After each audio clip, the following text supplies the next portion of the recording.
Muy buenas tardes, distinguidísimos miembros del Instituto Latinoamericano de Derecho del Trabajo y de la Seguridad Social. Muchas gracias por acompañarnos en este lunes del ILTRAS, que ya va tomando mucho cuerpo por precisamente la calidad de los invitados que hemos ido presentando a lo largo de estas importantísimas sesiones académicas.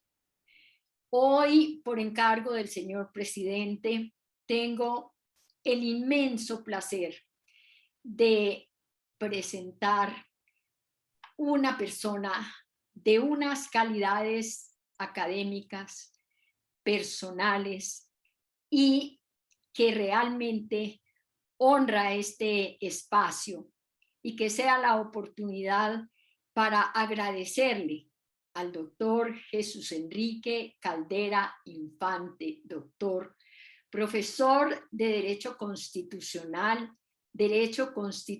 Económico,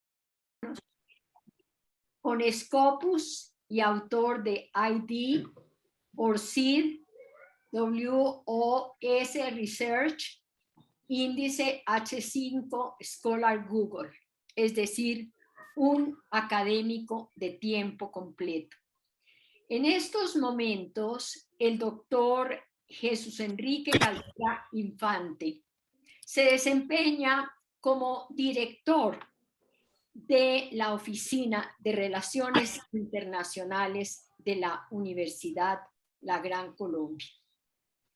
Sería interminable la lectura de su brillantísima experiencia académica, empezando por ser jurista, catedrático y líder político venezolano, formado en el humanismo cristiano, nacido en Santa Ana, Trujillo, Venezuela, y con una formación académica muy intensa para llevarlo a doctorados después de varios magísteres.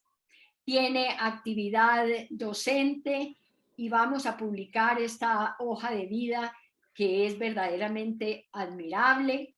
Y no solamente esto, sino esta trayectoria en experiencia administrativa en las universidades, membresías de una gran cantidad de organizaciones muy importantes, con gran actividad profesional y, es decir, un invitado de lujo.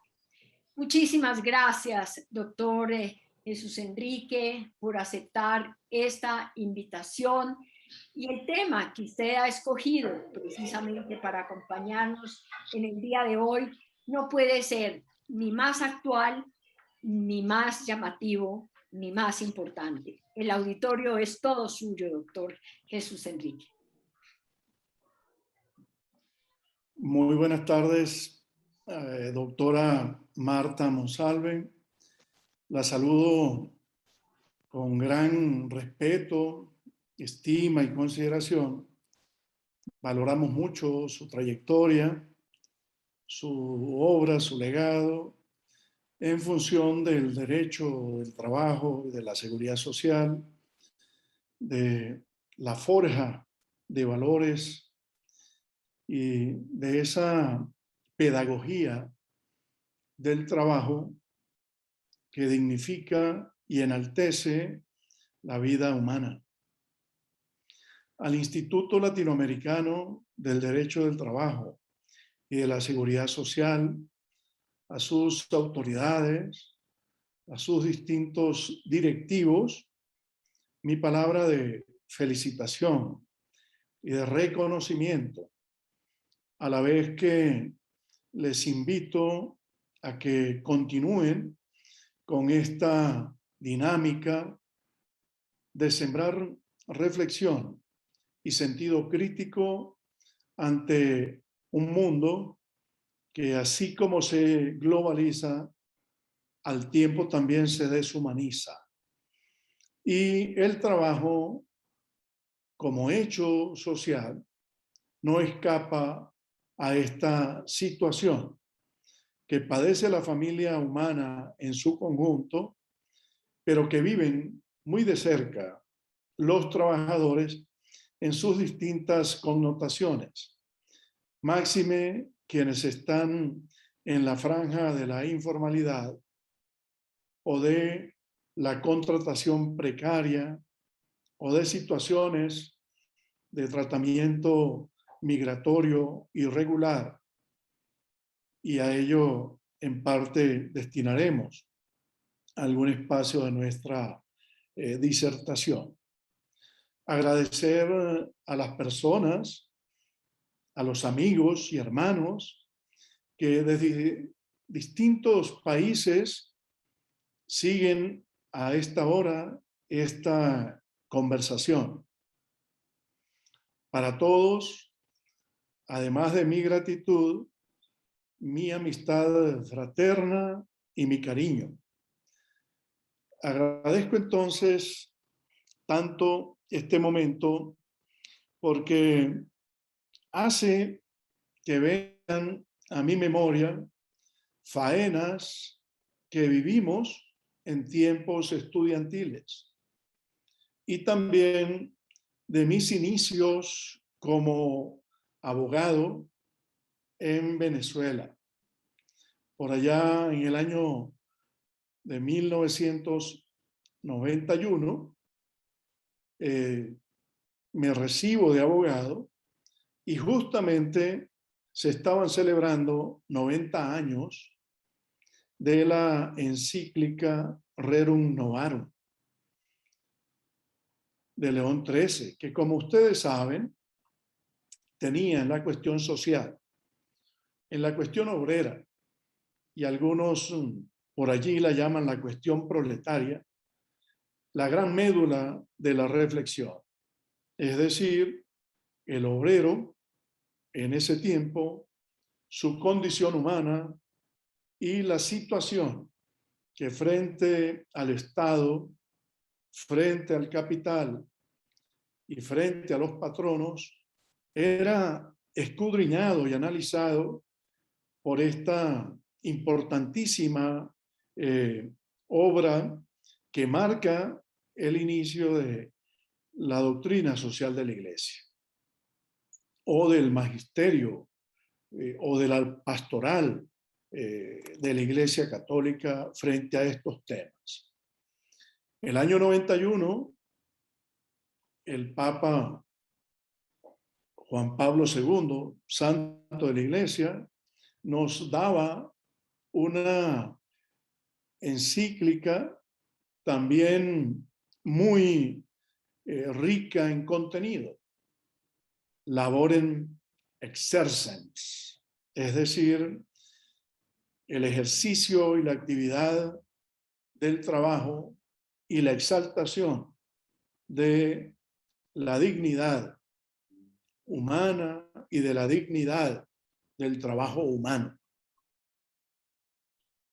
En mis inicios estuve muy vinculado a asociaciones de trabajadores, sindicatos, federaciones, discutimos convenciones colectivas, ejercimos muy de cerca procesos de asesoría y de defensa de derechos de los trabajadores, y esto ha marcado un derrotero de amor y vinculación por el derecho social en su conjunto, donde destacan, por supuesto, el derecho del trabajo y de la seguridad social y el derecho agrario, rural o de los sectores que tienen que ver con la producción agrícola y de los mecanismos de protección que han de establecerse frente a los patronos o frente al mercado o frente a las grandes expresiones de poder económico transnacional a partir de una consideración elemental, y es que el débil de la relación jurídica es el trabajador o es el agricultor. Tiempo después, en mi amada y recordada Venezuela, ejercí como juez de protección de niños, niñas y adolescentes, que es parte del derecho de familia, pero tiene una connotación social profunda, innegable. Desde nuestra formación como constitucionalista, también ha sido una inquietud el abordaje de la relación del hombre, la persona humana, su dignidad, su realización, su florecimiento frente al poder político de un lado y frente a los fenómenos que vinculan o dan sentido a relaciones jurídicas como, por ejemplo, la democracia, el trabajo, la transformación económica, el impacto de las tecnologías, la transición energética, los objetivos de desarrollo sostenible y todos estos elementos que le dan centralidad a la Agenda 2030 y a los objetivos de desarrollo sostenible. Estamos entonces agradecidos porque me han permitido traer a colación y hacer ejercicio de esta memoria activa que resalta nuestro compromiso con el mundo del trabajo como un hecho social, humano y económico realmente trascendente. Muchas gracias.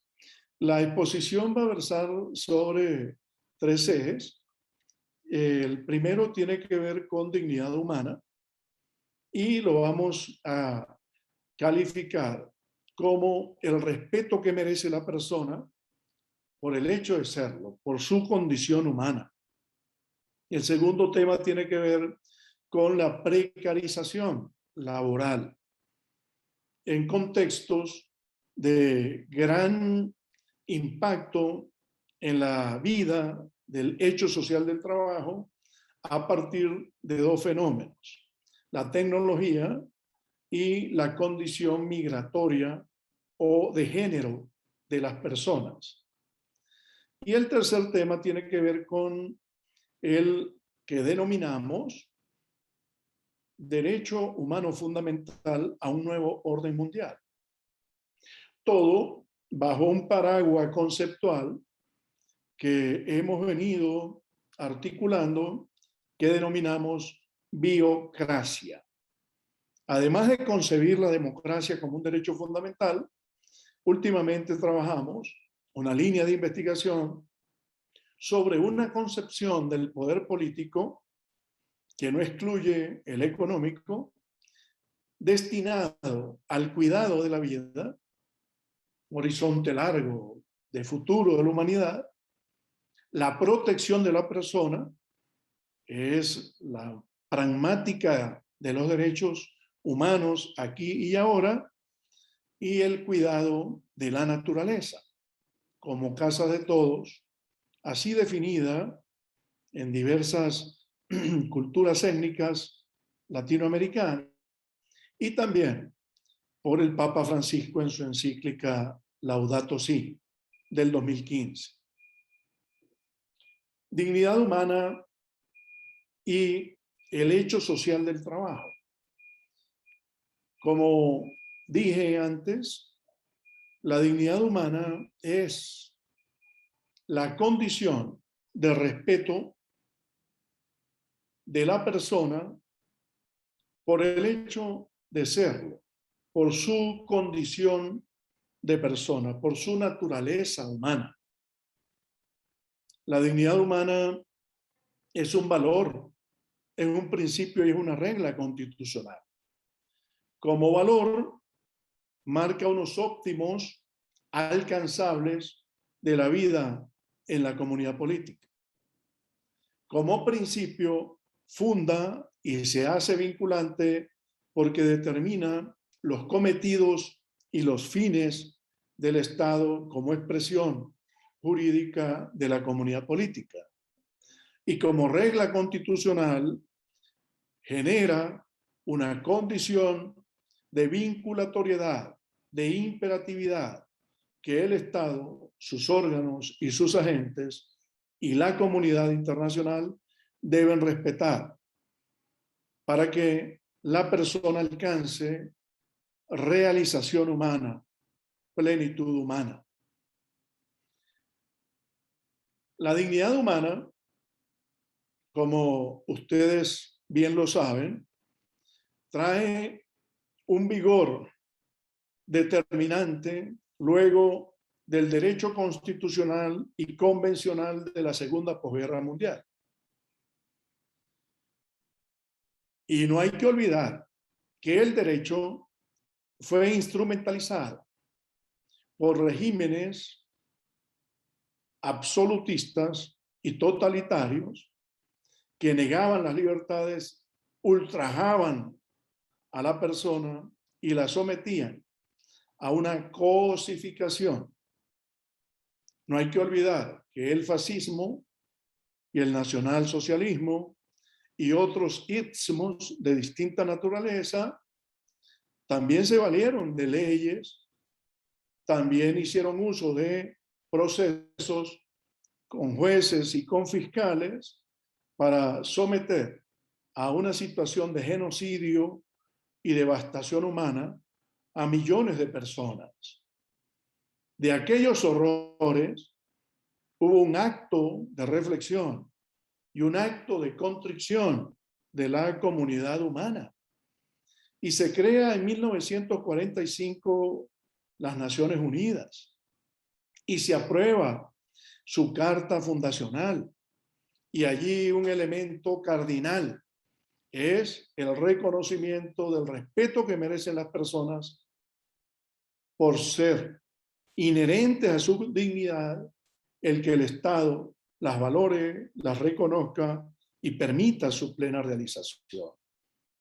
En 1948 se aprueba la Declaración Universal de los Derechos Humanos en San Francisco.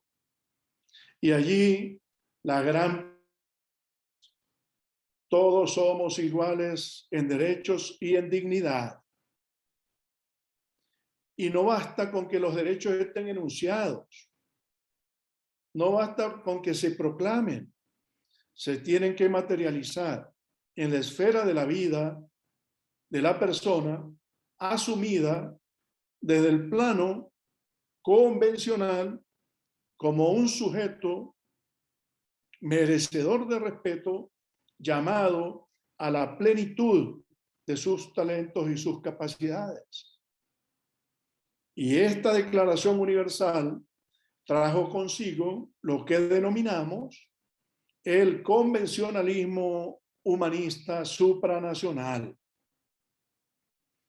que le siguen el Pacto Internacional de Derechos Civiles y Políticos, el Pacto Internacional de Derechos Económicos, Sociales y Culturales, la Convención sobre el Estatuto de los Migrantes, la Convención sobre la Prevención del Delito de Genocidio y otros delitos atroces, las Convenciones Europeas sobre Derechos Humanos, la Convención Americana y sus protocolos adicionales sobre derechos humanos y una abigarrada normatividad internacional que tiene como eje transversal la dignidad de la persona humana.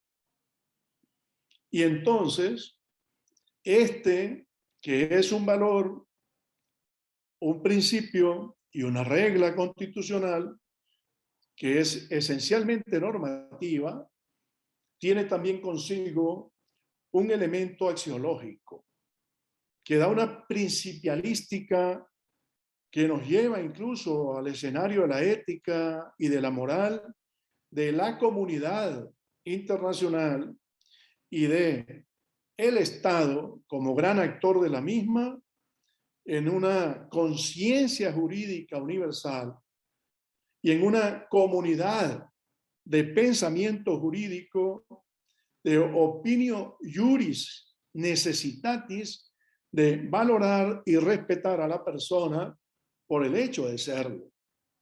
Y de, además de ser axiológica, también es ontológica, porque va adherida al ser mismo del Estado y de la comunidad política.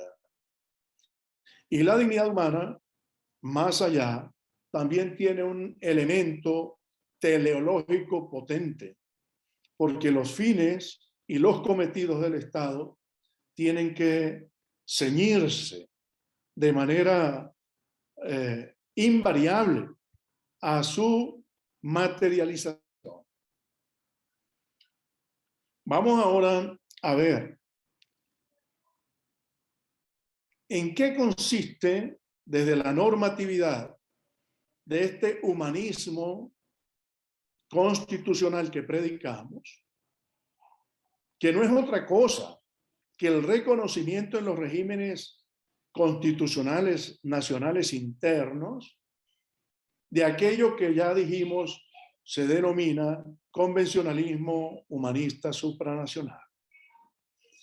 La primera constitución que hace una muy decantada configuración de la dignidad humana es la alemana de 1949. Artículo 1 de dicho texto fundamental habla de los derechos fundamentales y hace una mención expresa a la dignidad humana. El Tribunal Constitucional alemán, luego de la Segunda Guerra Mundial, y no hay que olvidar que Alemania, en un arrepentimiento colectivo, genera todo un proceso de transformación institucional de cara a un nuevo tiempo, a un nuevo momento en materia de derechos humanos. Y es el de la construcción dogmática de los derechos fundamentales, donde su corte constitucional, su tribunal constitucional ha sido paradigmático.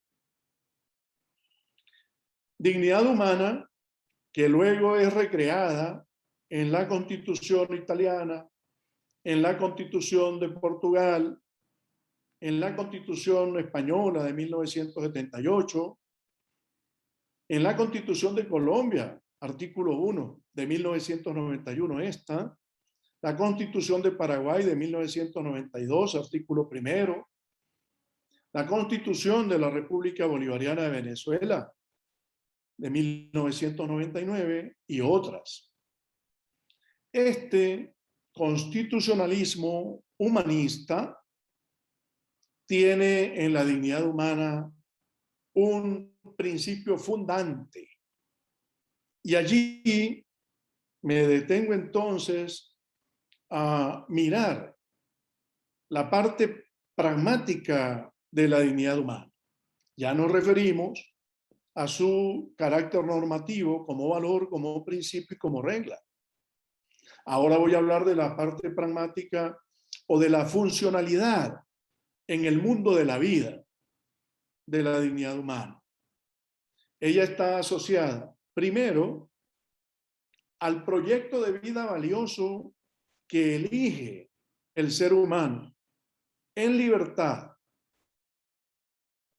para determinar su voluntad a su propósito, a su anhelo, a su aspiración, para conseguir las metas que como persona se traza en la comunidad política. Y ese respeto por esa elección, que también es un respeto antropológico por la definición del futuro que elige la persona, tiene que ver con la dignidad humana. Y allí entonces, todo tipo de abuso, todo tipo de arbitrariedad, todo tipo de discrecionalidad excesiva está entonces reñida con este elemento cardinal de la comunidad política, que es la dignidad humana de los asociados, que eligen la forma en que quieren vivir y que este proyecto de vida, decimos, es valioso porque también existen elecciones de las personas en la comunidad que respetamos pero no compartimos, cuando, por ejemplo, estas conducen a la degradación o a la autodestrucción de la persona como un fin en sí mismas. Hay proyectos de vida que tienen valía y de estos es que nosotros hacemos alarde. Los que conducen al florecimiento humano, a la plenitud del hombre, entendido como un ser individual, familiar y social.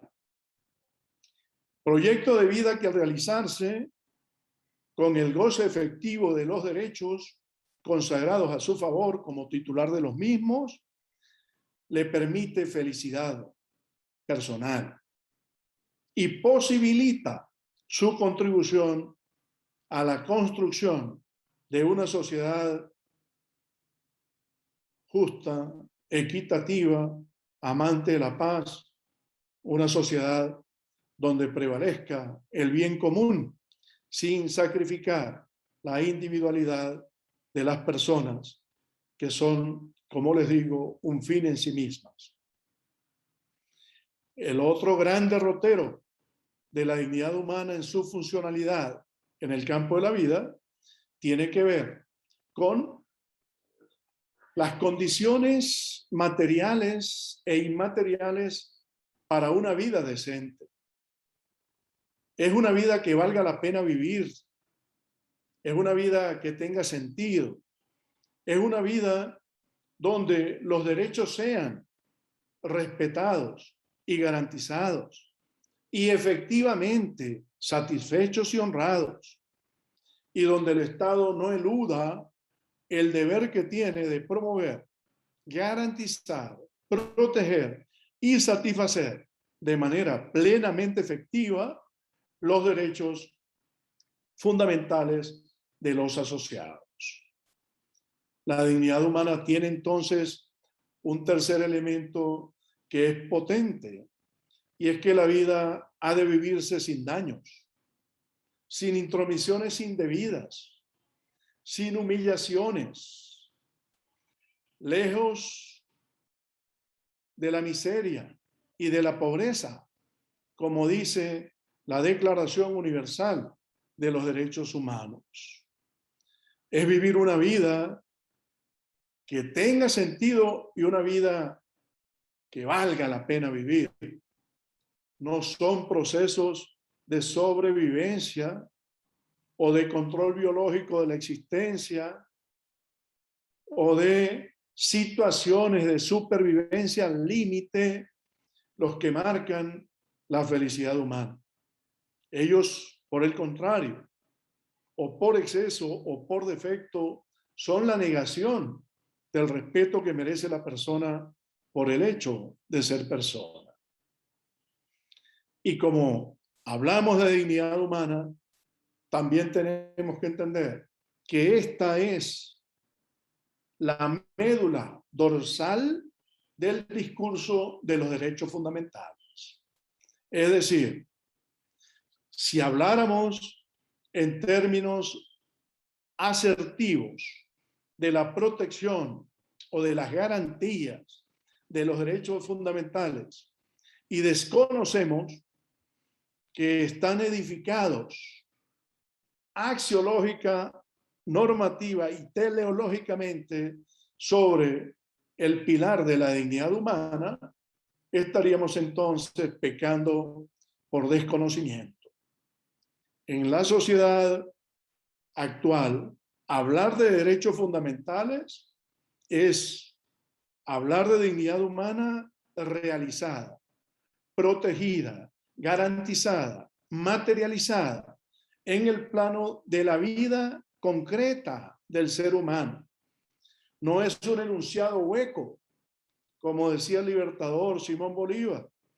No es construir repúblicas en el aire que no puedan llevar a cabo la finalidad que el Estado tiene en la comunidad política, que no es otra que la plena y efectiva realización de los derechos humanos, todos fundamentales de las personas humanas. Y cuando se habla entonces de dignidad humana y del hecho social del trabajo, he de basarme en estas reflexiones previas y las que siguen de la doctrina social de la Iglesia en cuanto a la categorización del trabajo digno, de las condiciones éticas del trabajo y de la valoración del hombre, persona, como sujeto del trabajo. Porque esto nos lleva a darle un relieve a su entidad de ser humano que merece respeto y no verlo como un instrumento o como una máquina o como una herramienta o como parte del inventario o del activo fijo de una empresa, de una factoría o de un fondo. Estamos entonces en presencia de personas que trabajan para dignificarse a sí mismas, para dignificar la sociedad y para dignificar a sus familias.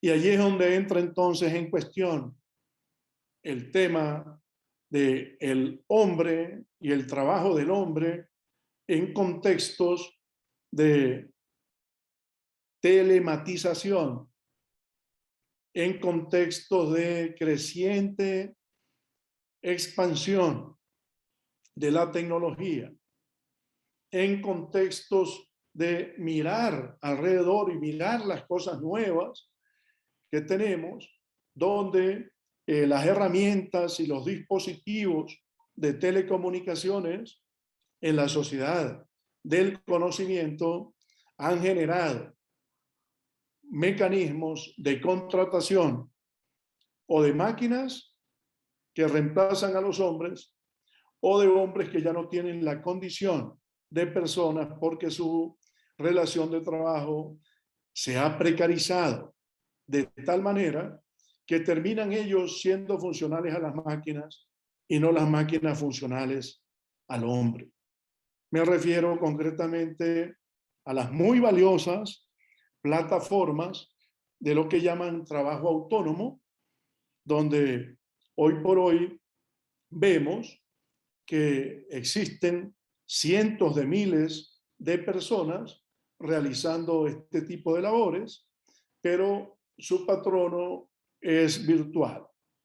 Su contrato de trabajo está en las nebulosas de la incertidumbre y de la inseguridad. Y su condición de trabajador no está del todo ceñida a unos parámetros de respeto a su condición de persona y menos aún están llamados estos procesos laborales a enfatizar en el florecimiento humano a través de este proceso de oportunidades para que el hombre exponga y para que el hombre realice a plenitud su talento y sus potencialidades.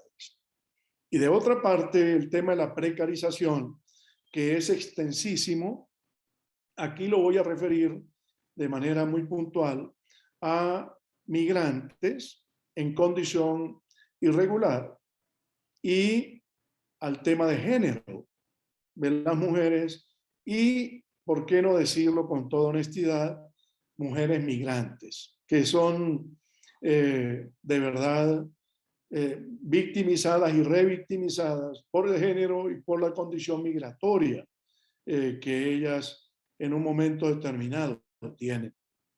Condiciones de precarización laboral, sobre trabajo de esto que llaman la economía del cuidado, que es un mundo donde generalmente son mujeres las que prestan este tipo de atenciones o las que proveen con mucho amor estos cuidados, pero que les impide una vinculación a labores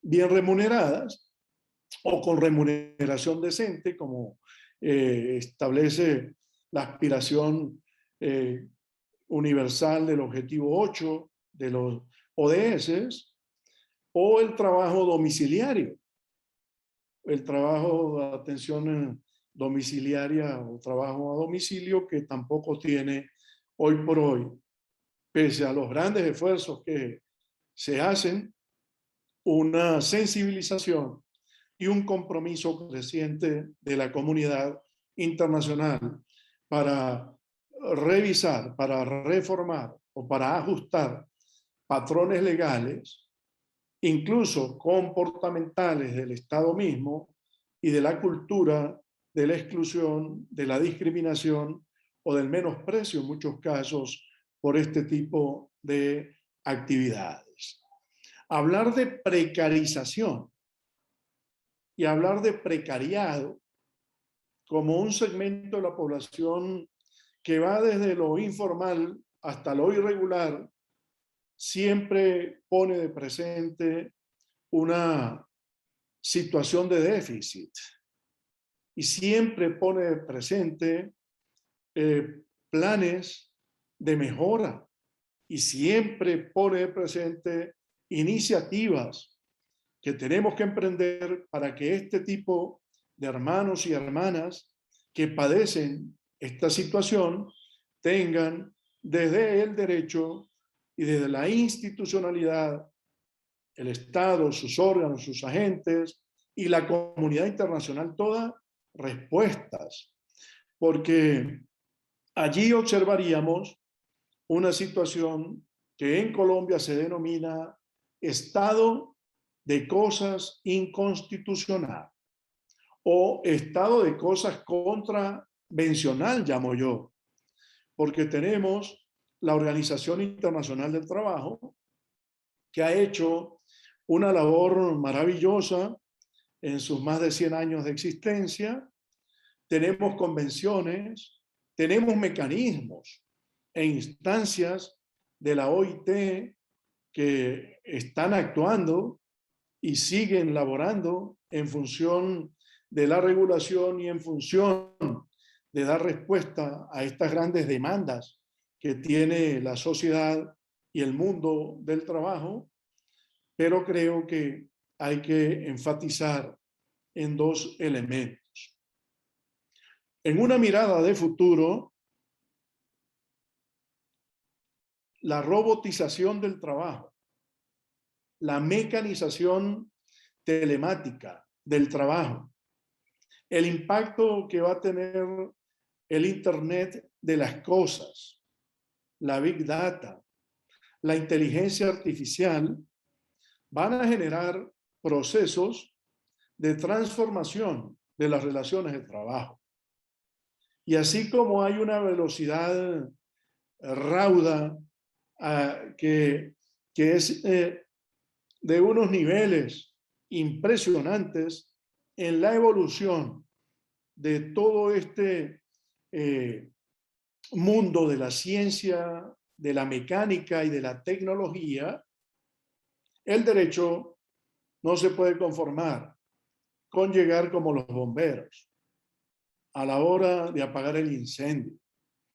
Y el papel del derecho social, como decía mi recordado presidente Rafael Caldera, que es el pararrayos de los conflictos humanos en la sociedad, porque el derecho social del trabajo y el de la seguridad social son catalizadores de grandes problemas que precisamente se encausan y se resuelven en instancias y con procedimientos reglados, donde el derecho juega un papel esencial.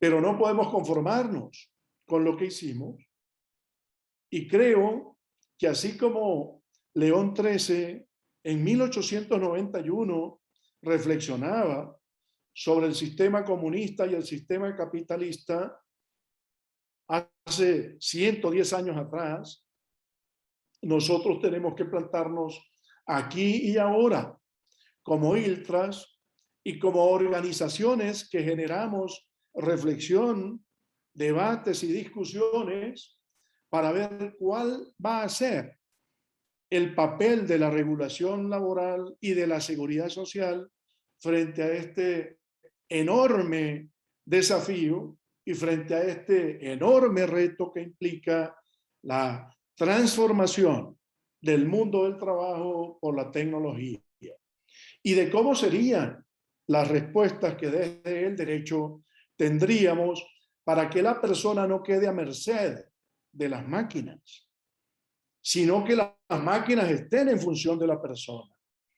Y ya esta suplantación, esta superposición de hombres que le rinden cuentas a máquinas, las estamos viendo en el mundo del trabajo de hoy. Y nomás vean ustedes la tecnología de control de acceso a los empleos. Todo lo que tiene que ver con la nanotecnología, con la robótica y con elementos de inteligencia artificial, donde el control de la vida sobre la persona son innegables. Por ejemplo, los dispositivos biométricos de lectura de huellas, de lectura de rostros, ya son cosas del pasado. Conozco experiencias de empresas que le están colocando sensores o monitores de ubicación a sus trabajadores para calcular los tiempos de sus movimientos y los lugares de sus desplazamientos, porque trabajan, por ejemplo, en empresas de seguridad, de celaduría o de vigilancia. Y vean ustedes que la intimidad, y vean ustedes que ese sacrosanto derecho que es la privacidad tiene entonces un invitado que es la tecnología, que entra a jugar un papel de monitoreo, de evaluación, de registro, de control sobre la persona con fines de llevar datos o alimentar datos sobre la evolución del trabajo y del trabajador y su rendimiento. Y allí la Internet de las cosas está jugando un papel de primer orden. La Big Data, todos los elementos que puedan ser aprehensibles a través de algoritmos se convierten en datos. Y los datos se van convirtiendo a su vez en elementos que sirven a veces de manera ilegal para ser comercializados sin nuestro consentimiento, pero muchas veces para la analítica de datos. ¿Y qué se hace con ella? Prospectiva.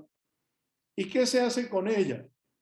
Análisis de actuaría o estudios de estratificación sobre el comportamiento, por ejemplo, de las enfermeras, o sobre el comportamiento, por ejemplo, de los médicos, o sobre el comportamiento de los trabajadores de la salud, que tienen un peso importante porque pueden servir de indicadores para la mejora del servicio y la prestación del derecho fundamental.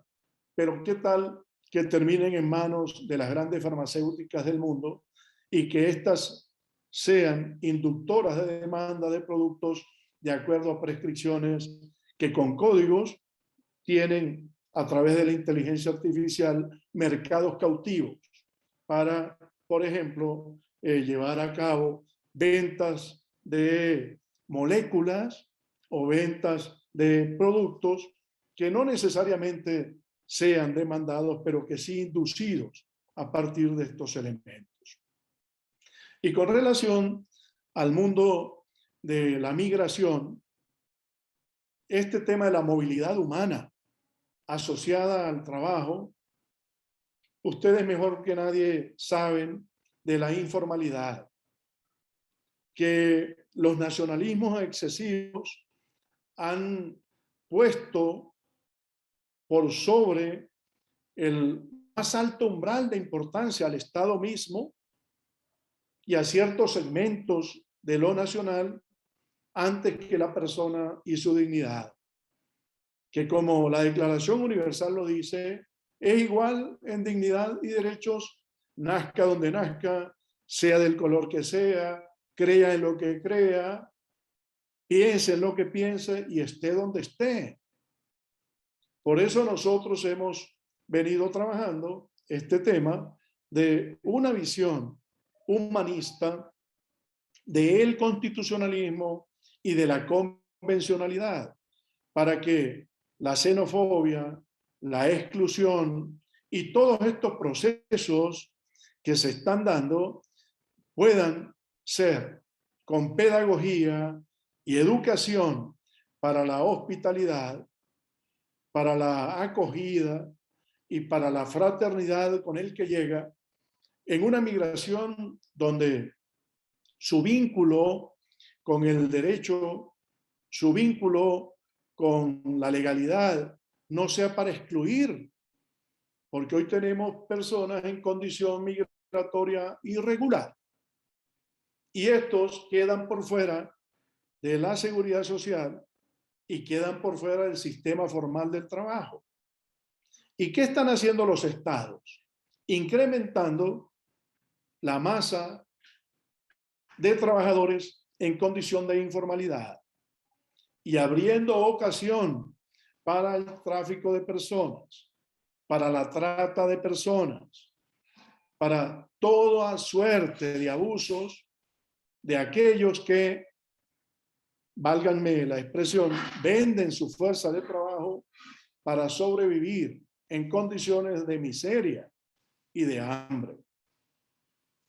Si los estados adoptaran algo que hemos venido denominando la migración sostenible, donde además de ver el impacto positivo en el desarrollo económico y social de las naciones, también contemplemos el desarrollo humano integral del migrante, su acogida, su protección, su promoción y su integración efectiva a la sociedad de llegada, estaríamos dándole una transformación muy potente a esta realidad donde, además de la legalidad, también necesitamos un enorme esfuerzo de pedagogía, de la fraternidad, de cultura de la acogida. Ustedes mejor que nadie saben que la OIT ha promulgado convenciones y resoluciones y directivas sobre la igualdad del trabajo de los migrantes y sus familias. Pero el balance que hacemos es tan tétrico y es tan doloroso que muy pocos estados son los que han aprobado las normas internas de implementación para que la igualdad no sea formal, sino que haya una justicia material que incluya al migrante como un ser digno, que merece respeto y que puede ser un protagonista de su proyecto de vida valioso, pero también jalonando productividad, desarrollo y bienestar a la comunidad que le acoge. Y en el tema de las mujeres, el trabajo doméstico y el trabajo no remunerado dedicado al cuidado de enfermos y de niños son cantidad de miles de millones de dólares o de euros los que se dejan de cuantificar y que podrían tener un indicador para que los países puedan compensar ese trabajo que no está siendo remunerado a través de políticas, a través de legislación y a través de inversión presupuestal para abrir espacios a una cultura donde los hombres también podamos cumplir desde lo paternal este tipo de labores. Pero también liberar a las mujeres de esta no remuneración, de esta invisibilidad económica, de esta exclusión material que le impide desatender sus capacidades y sus talentos para contar con oportunidades que le permitan realizarse. Y voy a decir que yo me siento muy orgulloso del papel que desempeñan las mujeres, cuidando a nuestros hijos, cuidando a nuestras personas de la tercera edad. Pero ellas merecen que el Estado, así como lo hizo Uruguay, que aprobó una ley de cuidados, que me ha llamado mucho la atención, los estados deberíamos tener todos una ley de cuidados para que las mujeres puedan tener espacio de tiempo que le permitan realizar labores, actividades o quehaceres remuneradas, que dinamizan la economía, pero que al propio tiempo le dan sentido a su vida decente en una sociedad incluyente.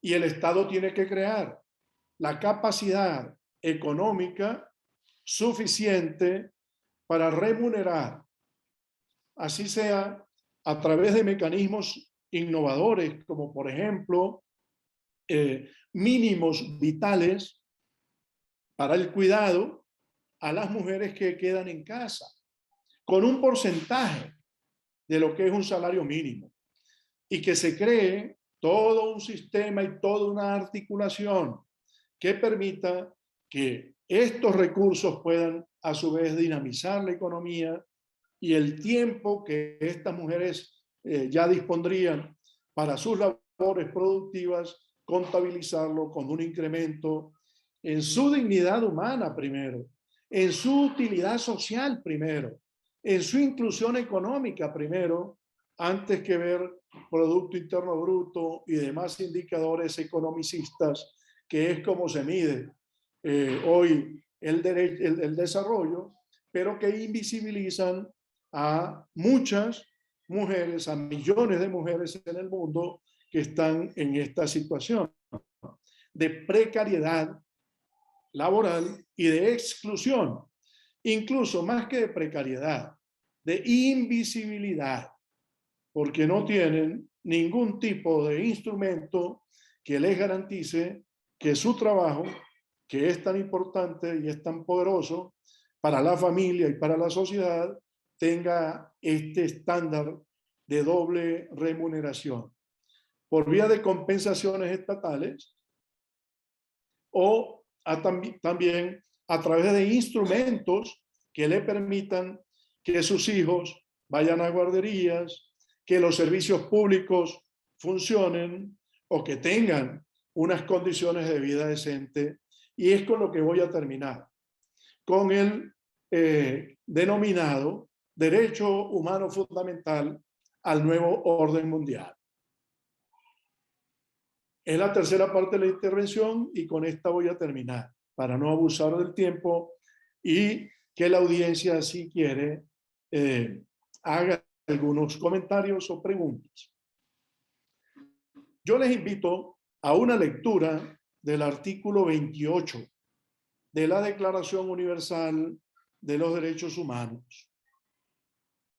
Y lo hago desde nuestra tesis del humanismo constitucionalista o del constitucionalismo de carácter humanista, o si se quiere, para hablar en términos internacionales, del convencionalismo humanista supranacional. Me refiero a algo que en Colombia se denomina el bloque de constitucionalidad. Si me ayudaran colocando ahí en el chat alguno de mis amigos o amigas, Josefina, artículo 28 de la Declaración Universal de los Derechos Humanos, para que quienes están viendo el chat puedan leerlo.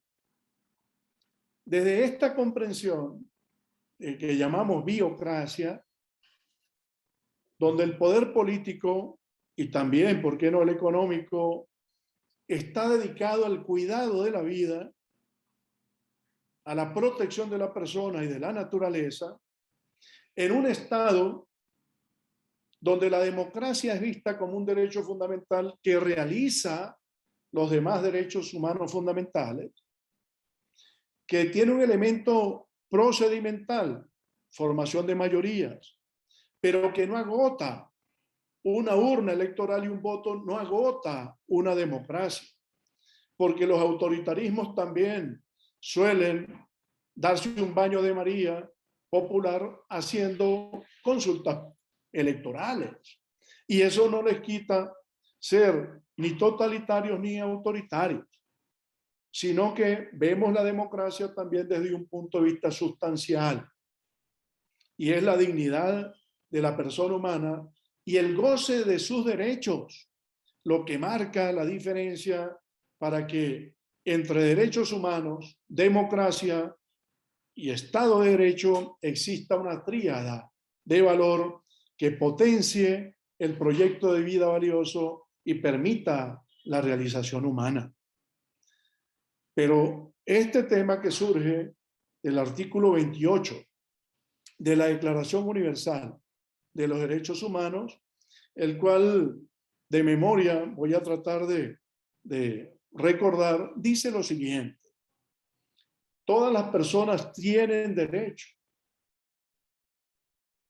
a un nuevo orden social e internacional, donde los derechos humanos sean efectivamente, plenamente satisfechos, honrados, cumplidos, materializados. Es un derecho de cada persona, de la familia humana, estén donde estén, crean en lo que crean, nazcan donde hayan nacido, sin exclusiones ni discriminaciones. Y cuando decimos que es un derecho humano, es porque el titular es la persona. Y cuando decimos que es fundamental es porque tiene que ver con la realización de la dignidad humana, tiene forma triádica, es decir, un titular, la persona humana, un obligado, el Estado, y una relación jurídica entre ambos, que puede ser la nacionalidad, pero también el hecho de vivir en un determinado Estado. Así no se sea nacional del mismo, como es mi caso, que vivo en Colombia sin ser nacional colombiano y vivo aquí como refugiado político y agradezco mucho a Colombia y a su pueblo y a sus instituciones que nos han tendido la mano. Derecho humano a un nuevo orden mundial. Si de lo que se trataba en 1948 era de dejar atrás los horrores de la crueldad humana, de la violencia y del genocidio que implicaba la Segunda Guerra Mundial, ese paradigma que queda trazado pero que aún no se ha realizado, mientras más déficit tenga, más exigencia y más compromiso ha de recibir de nuestra parte para que los derechos humanos, que son interdependientes, que están interrelacionados, que son indivisibles y que ya no hay generaciones de derechos, ni de primera, ni de segunda, ni de tercera, ni de cuarta generación, por un tema básico, la Declaración y el Programa de Acción de Viena de 1993 sobre derechos humanos determinó que todos son fundamentales, porque están interrelacionados, son interdependientes y son indivisibles y son universales. Ahorita en este momento estamos poniendo en escena varios derechos humanos y no son medibles o calificables de primera, segunda, tercera, de cuarta o de quinta generación. Son derechos de quienes estamos en esta reunión y son derechos de las personas de la familia humana. Pues bien, el deber del Estado, ¿cuál es? Promover, proteger, asegurar, garantizar y satisfacer los derechos humanos fundamentales. Y si el nuevo orden se construye en lo social y lo internacional a partir de la efectividad de los derechos humanos fundamentales, es entonces un derecho en construcción. Es un derecho que está en etapa de evolución, que es erga omnes, claro, forma parte de los principales estatutos convencionales internacionales.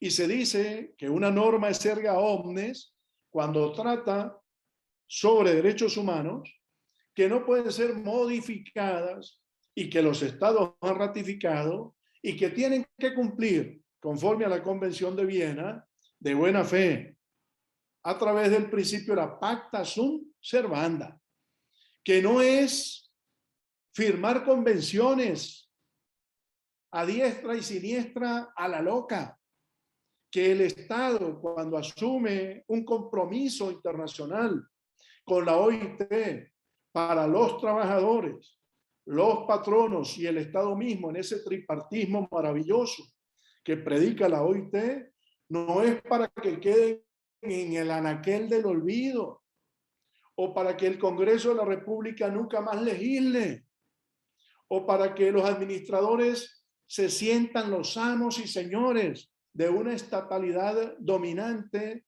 que mira con menosprecio a la persona. No, se trata de tener unos instrumentos convencionales internacionales para cumplirlos cabalmente, honradamente, porque si no, entonces tendríamos a un Estado maula, a un Estado que defrauda, a un Estado que incumple, a un Estado moroso, a un Estado mañoso y a unos funcionarios que por ser del Estado estarían entonces en una situación de connivencia con este orden o este estado de desorden contraconvencional que implicaría el no cumplir a cabalidad con la plena efectividad de los derechos humanos consagrados en tratados, en pactos, en convenciones internacionales, pero que han sido recibidos en las constituciones de Occidente fundamentalmente y que tienen leyes de desarrollo internas para su ejercicio y su garantía. Cuando hablamos del derecho humano a un nuevo orden mundial de carácter ius fundamental, estamos alentados y estamos motivados por la construcción de una utopía, porque es preferible tener una utopía a vivir condenado a fenómenos perversos como las distopías y o estados distópicos. Es bien legítimo que un teórico tenga una utopía.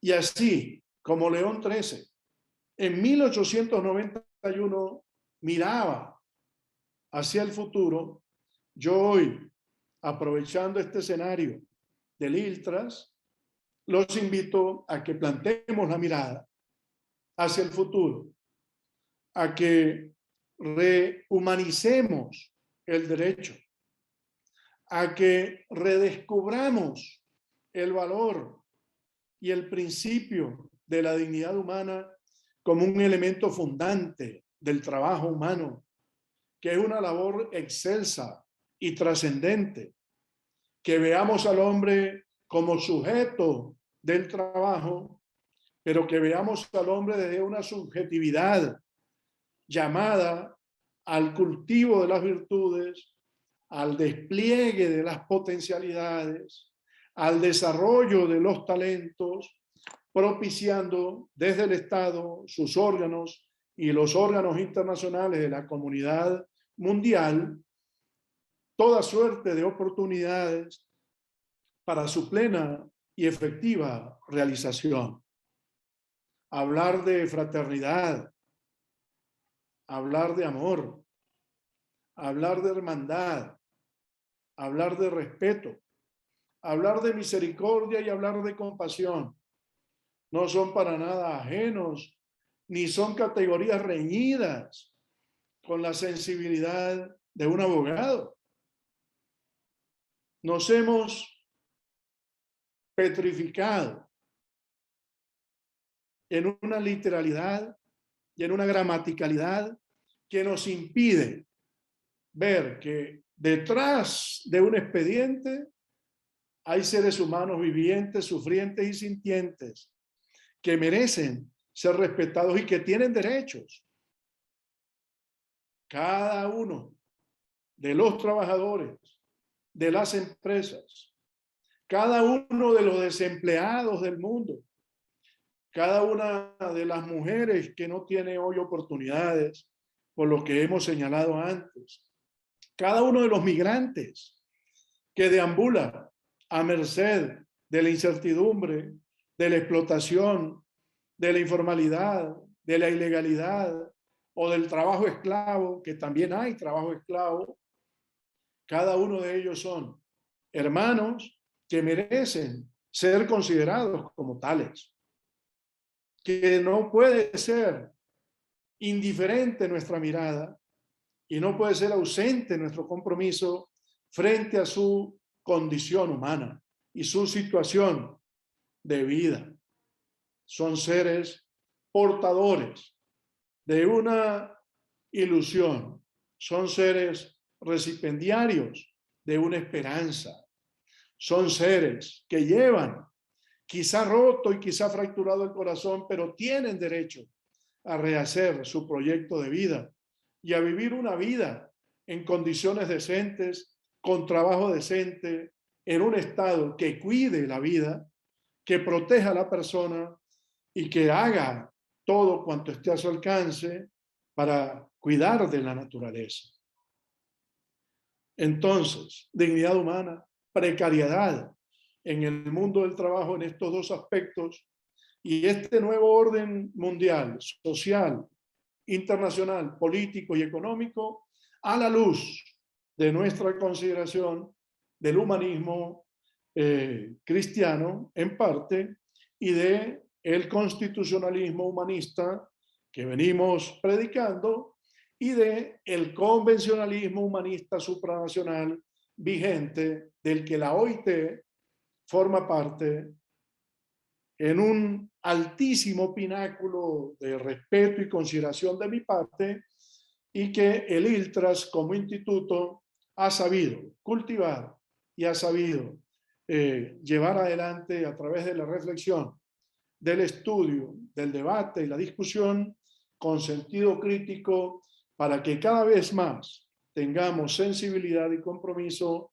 con los trabajadores como sujetos del trabajo decente, digno y bien remunerado, porque no solo trabajo decente, es un trabajo digno y es un trabajo que enaltezca a la persona y que permita la plenitud de su desarrollo individual, social y humano.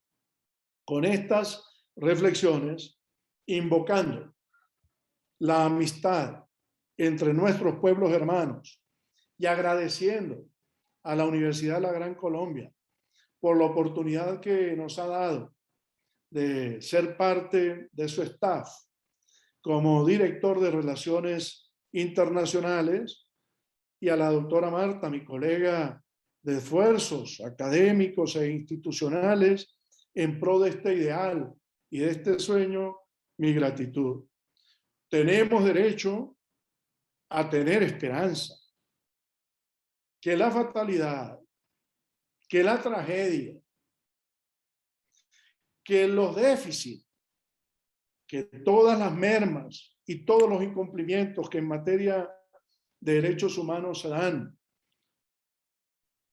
aspiro yo, no se dieran o puedan seguirse dando, aún contra nuestra voluntad, sean la principal invitación a mantenernos erguidos. No podemos renunciar en la lucha por los derechos, máxime cuando lo hacemos por los frágiles, por los vulnerables, por los últimos de una sociedad que tiene que cambiar y tiene que mirarlos con ojos de bondad, de integración y de inclusión, porque merecen serlo como personas que son. Muchísimas gracias. Bendiciones para ustedes.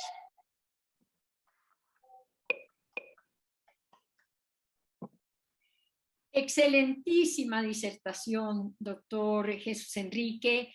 Me sumo a las muchas felicitaciones que hemos recibido a través del chat. Y antes de dar paso a unas importantes preguntas que tenemos, quisiera resaltar de su excelentísima disertación algunos aspectos que son verdaderamente relevantes. Ese paso que nos ha hecho por las encíclicas con el fin de enaltecer el trabajo y la dignidad humana, con la cual usted está coincidiendo precisamente con las últimas manifestaciones de la Organización Internacional del Trabajo, que lo ha dejado expresamente consignado en los 6 documentos que se promulgaron precisamente a raíz del centenario. Nos hace ese recuento de tantas disposiciones sobre los derechos humanos, desde la Declaración de Derechos Humanos y los derechos y obligaciones que se consagran allí, de tan olvidadas y tan desconocidas, que me van a permitir formularle una pregunta, y es precisamente cómo pueden vulnerarse los derechos humanos en esas proporciones que los vemos vulnerados a pesar de contar con tanta normatividad.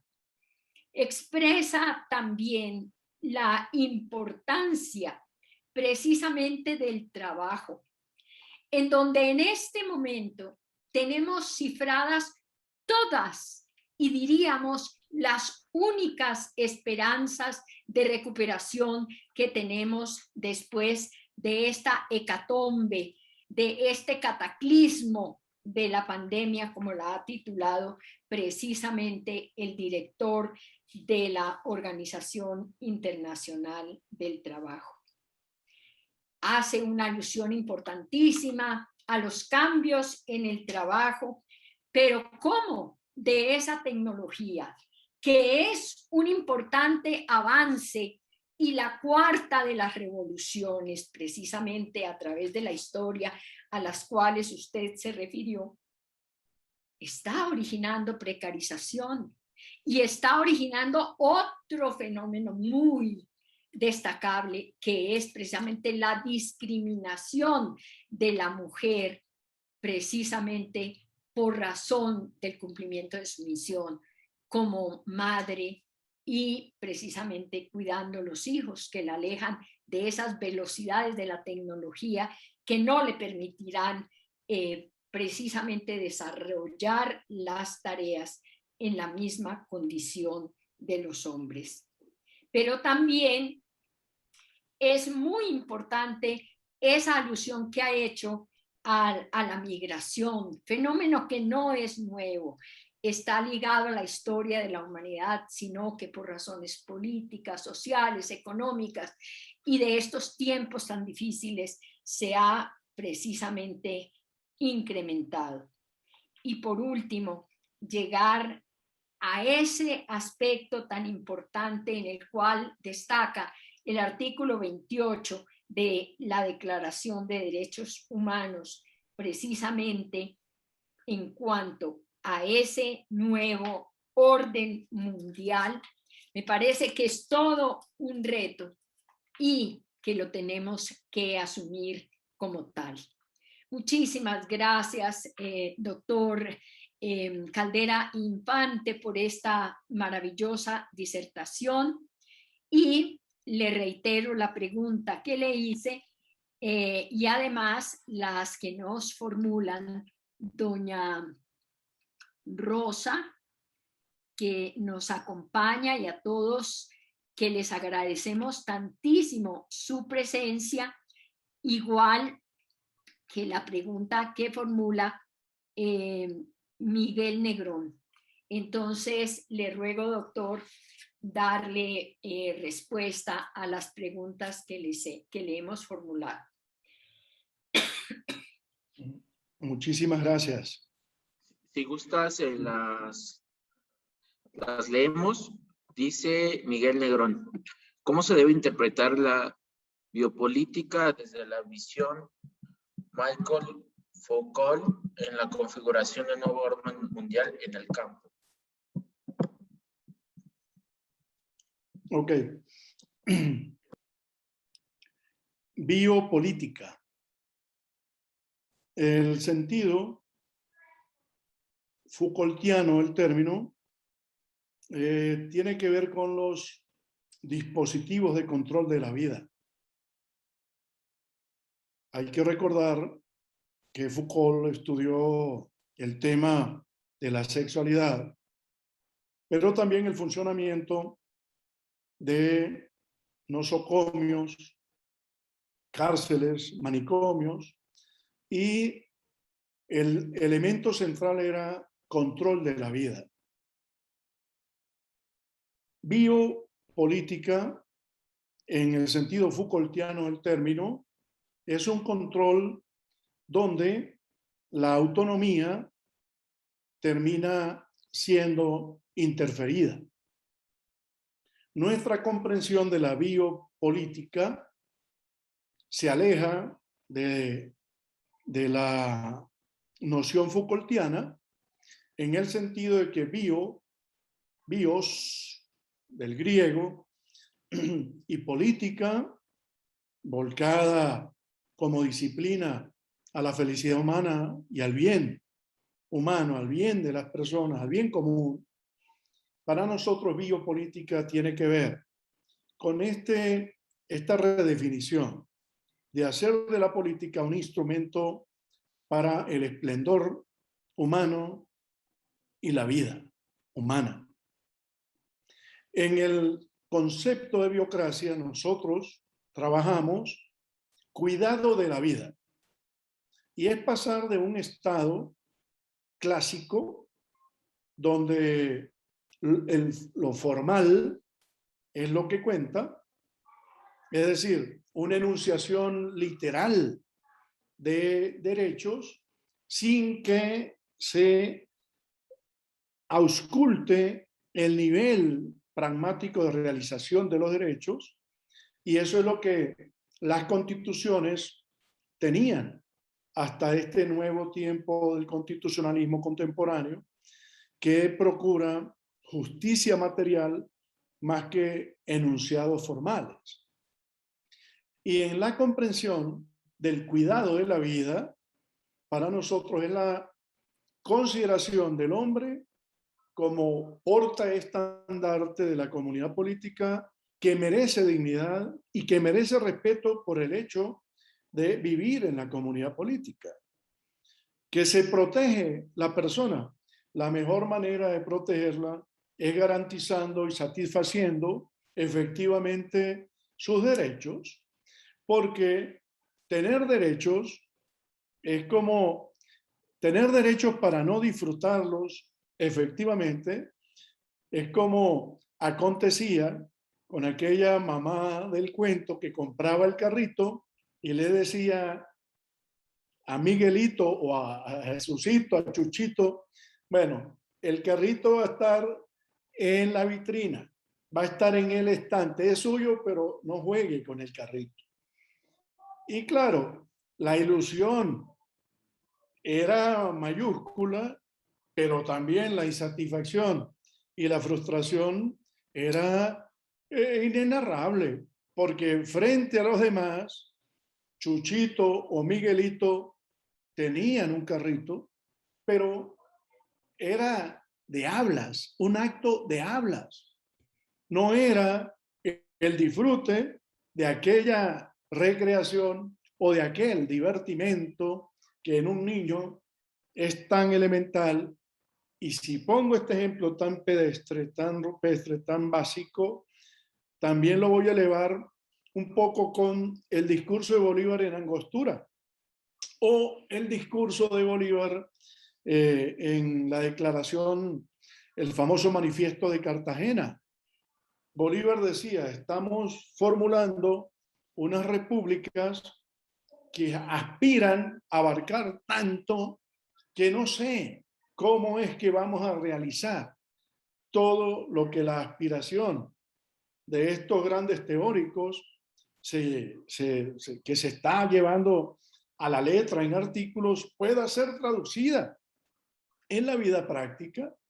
Y a eso lo llamó Bolívar las repúblicas aéreas. Hoy tenemos, querida Marta y estimados todos, convenciones y tratados y pactos aéreos.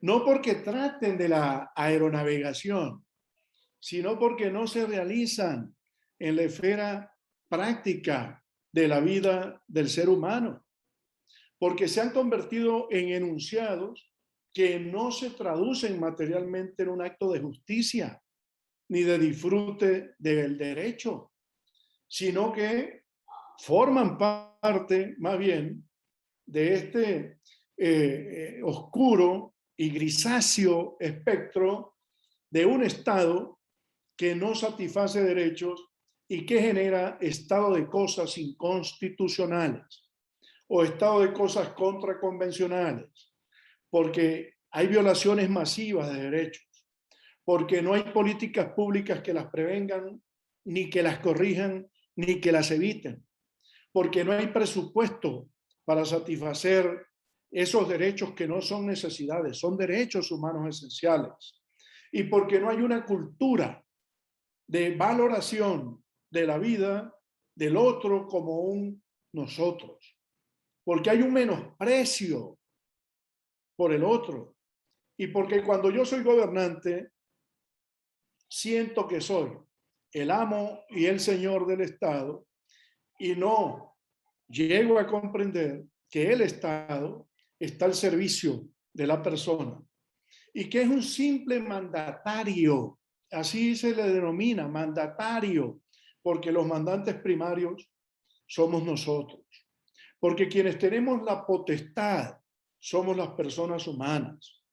Y hoy por hoy, tan es así que salvo 2 o 3 convenciones, y creo que en el caso de la OIT ustedes lo han vivido, la persona no tiene reconocimiento como sujeto de derecho internacional público, porque todo se le definió y se le redujo y se le limitó a que sea el Estado el gran actor de este nuevo orden.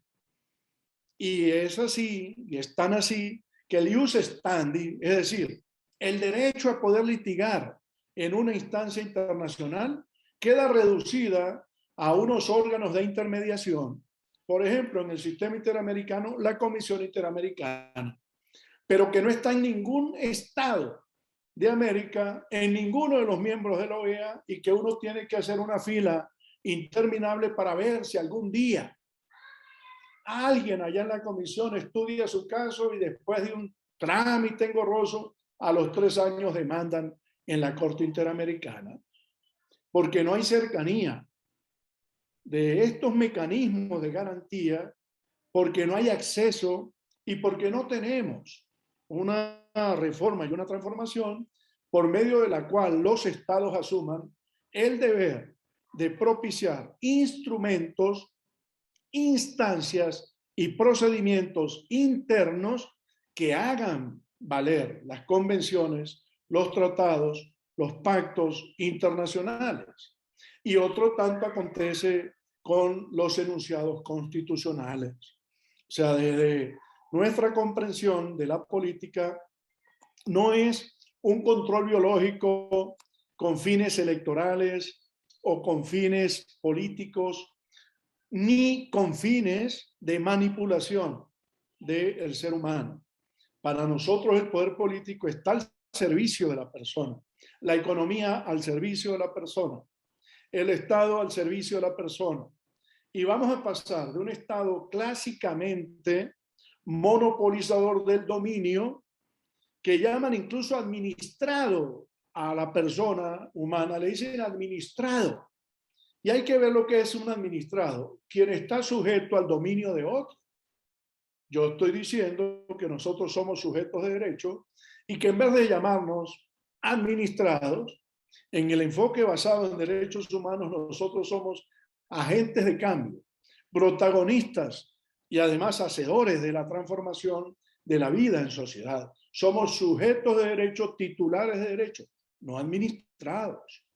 Y en función de eso, esta comprensión de la biocracia para el cuidado de la vida, la protección de la persona y de la naturaleza, de un Estado que va del Estado clásico de derecho a un Estado de derechos en plural, o a un Estado de derechos humanos, si se quiere, donde la plena efectividad de estos sea el paradigma que tengamos que consolidar y construir, así suene utópico, pero es preferible movernos en la dimensión testaruda y persistente de la utopía a renunciar y bajar la guardia y cruzarnos de brazos frente a un estado de cosas injusto con el que no compartimos y que tenemos que superar.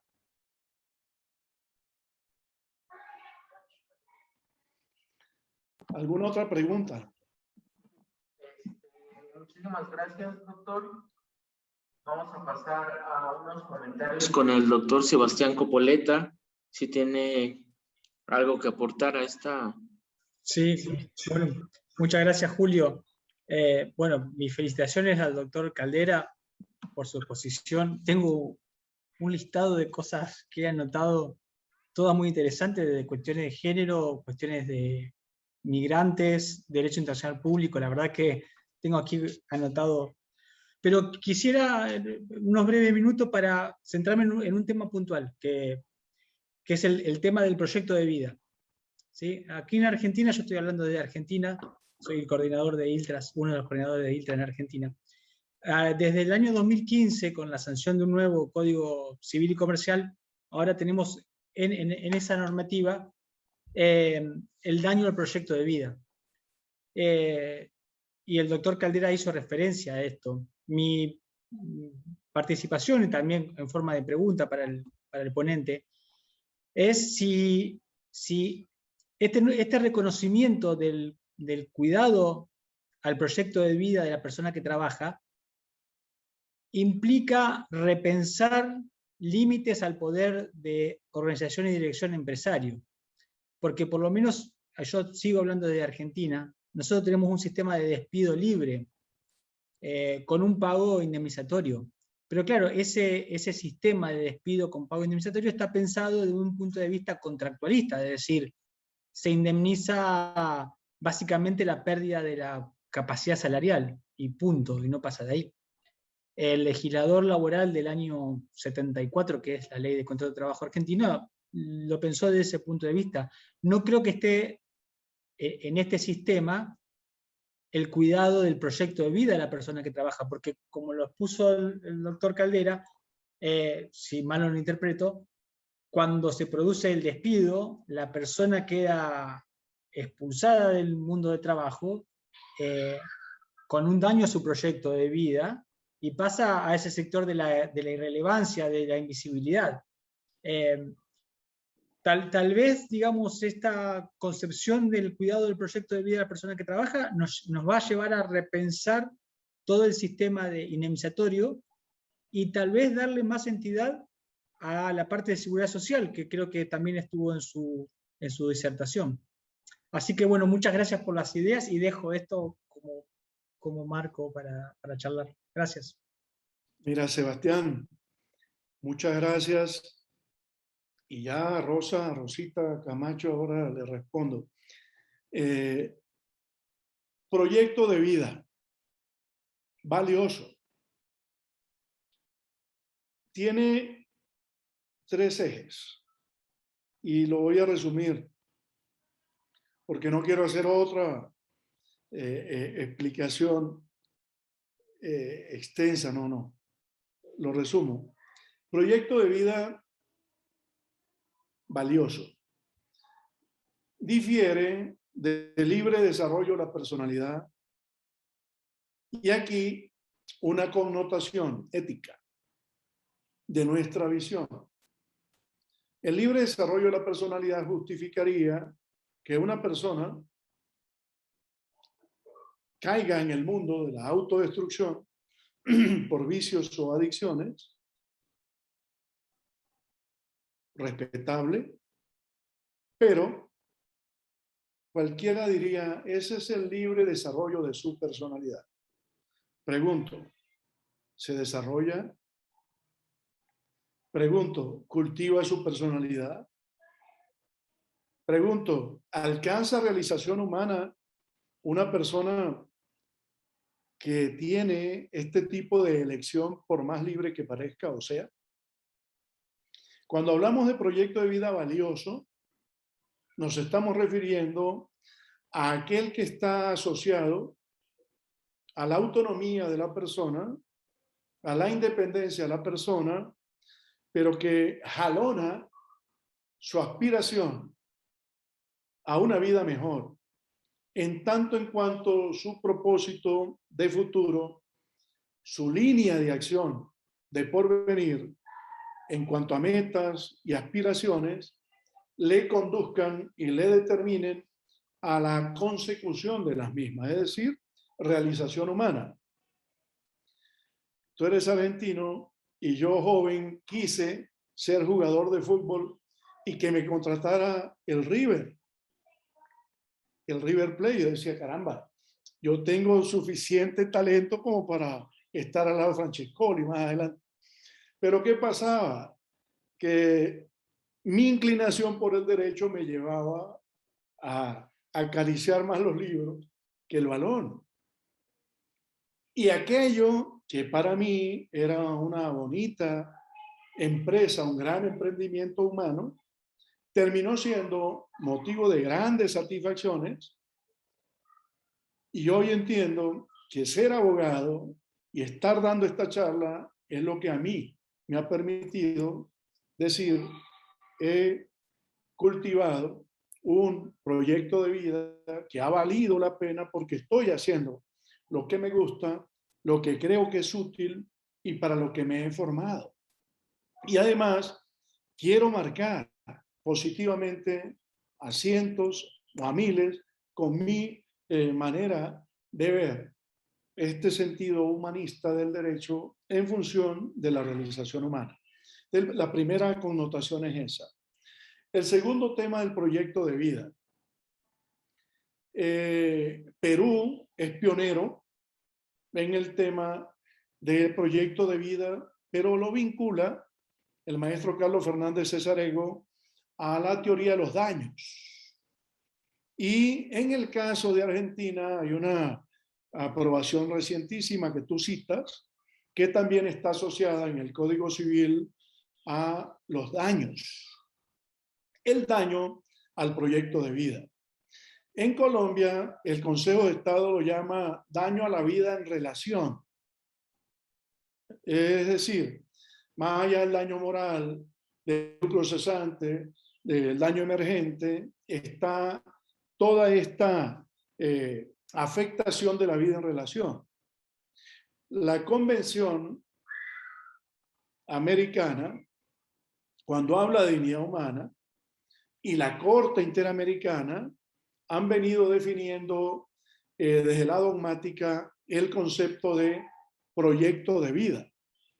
Ahora, proyecto de vida asociado a la reparación por responsabilidad internacional del Estado, que conduce a lo que llaman la restitución in integrum, es decir, la reparación de la totalidad del daño causado, que no se agota en un tema material, sino que las indemnizaciones también pueden ser simbólicas o institucionales. Por ejemplo, restitución de derechos o modificaciones legislativas o publicaciones, monumentos, actos de solicitud de perdón, y todo este tema del concepto de derecho al proyecto de vida valioso lo hemos venido trabajando, pero como un derecho humano.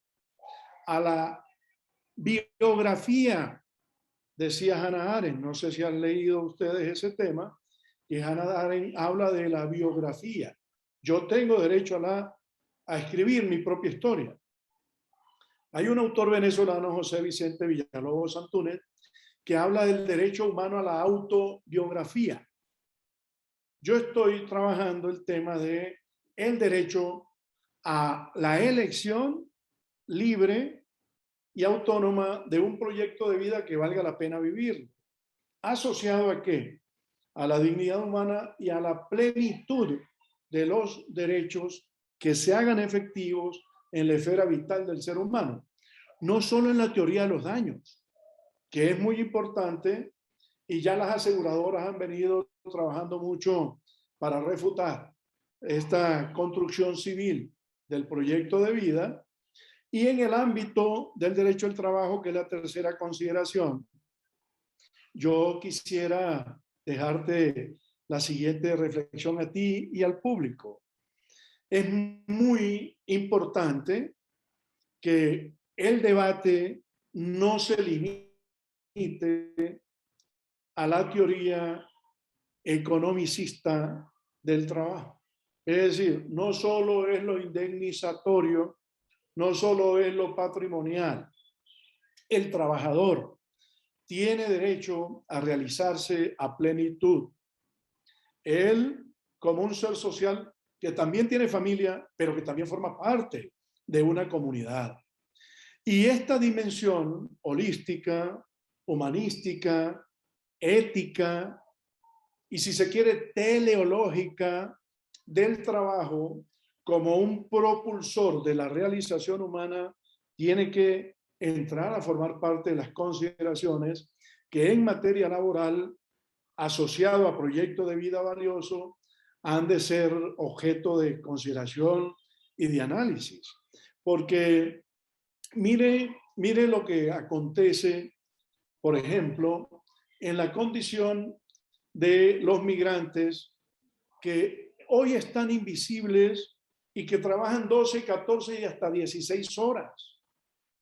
No reclaman, no denuncian, no se sindicalizan, no tienen un elemento formal en un contrato de trabajo. Las instancias de protección oficial le cierran la puerta porque tiene una condición migratoria irregular. Les hacen contratos simulados de falsa autonomía o tienen esquemas de subcontratación, y hay una propensión en ciertos sectores de la economía a valerse de la fragilidad, a sacar provecho de esa vulnerabilidad, a jugar con la condición del débil por ser irregular y a tomar partido económico obteniendo beneficios de esa explotación encubierta y simulada. Tú me podrás decir si hay o no un proyecto de vida en cuestión, si hay o no un proyecto de vida sometido a situaciones límite, o si hay o no la destrucción de un proyecto de vida que puede conducir a la muerte o que puede conducir a daños absolutos en la estructura física, emocional y psicológica del ser humano que en estas condiciones de vulnerabilidad sobrevive. Allí no hay un tema que encasille en la teoría de daños. No tienes tú un elemento extra contractual, podría ser, sí, quizá, pero estamos en un escenario donde hay valoraciones éticas, axiológicas, constitucionales, convencionales, que trasvasan el mundo del código del trabajo o de la seguridad social del trabajo. Y ves que es hoy por hoy una realidad chocante, vergonzosa, vergonzante incluso, pero que es una realidad que tenemos allí. Y concluyo diciéndote, derecho a un proyecto de vida valioso en el mundo del trabajo, sí. En todos los temas que tienen que ver con migración, allí está. Como dato teleológico, esta dignidad humana de la que hablamos, que es la que nos va a permitir tener unas herramientas muy potentes desde lo dogmático y desde lo normativo, con carácter erga omnes, pero además normas de jus cogens, normas de jus cogens, y que los jueces no lean o no estudien o estén encasillados, anclados en algo que llamo yo, y me van a disculpar, no sé si suene duro, la esclerosis jurídica la llamo yo. Esclerosis jurídica. Yo recuerdo a un amigo que, estudiando Derecho Mercantil, se hizo en cartón una letra de cambio y un cheque, y lo cargaba debajo del brazo. Y él creía que por tener esos instrumentos, esos cartabones debajo del brazo, era el mejor mercantilista de Mérida, Venezuela. ¿Saben cómo le decían? Me disculpan. La axila mercantil. ¿Y creen ustedes que si no hay aquí, y si no se vive aquí, y no se defiende aquí, esas instituciones funcionan?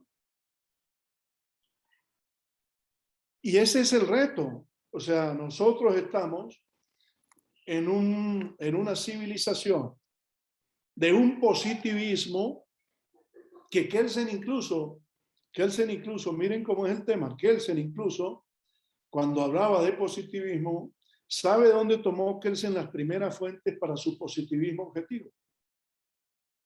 De la teología, de la Biblia. Y hay autores que han hablado de teología política.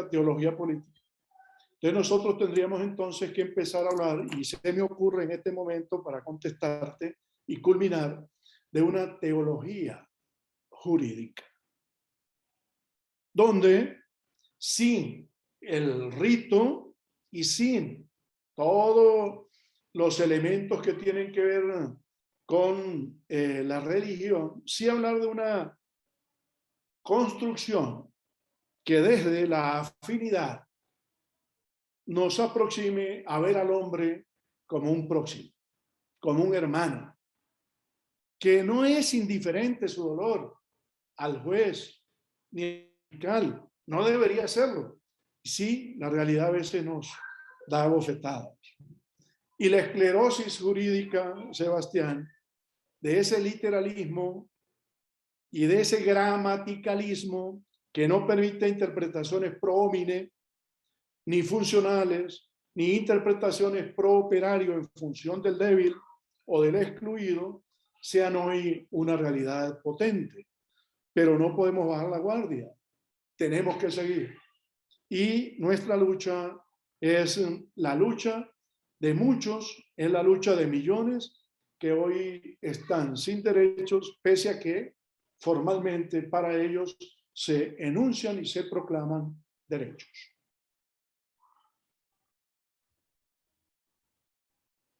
Mi queridísimo doctor Jesús Enrique, el tiempo, que es el tirano de todas estas importantes ocasiones, nos dice que ya debemos terminar, no sin antes reiterarle nuestros agradecimientos a todos estos cosmonautas que nos acompañan muy celosamente en todos estos lunes de Liltras. Los jurisnautas. Los jurisnautas, sí, los jurisnautas. Y además todo nuestro equipo técnico con nuestro secretario ejecutivo Julio Gutiérrez a la cabeza y a las personas que nos colaboran en la plataforma, don Joel y la otra parte logística. Una feliz tarde para usted, mi doctor Caldera, para Sebastián, que nos ha estado acompañando todo el tiempo, y a todos un fuerte y muy estrecho abrazo. Muchísimas gracias. Muchas gracias.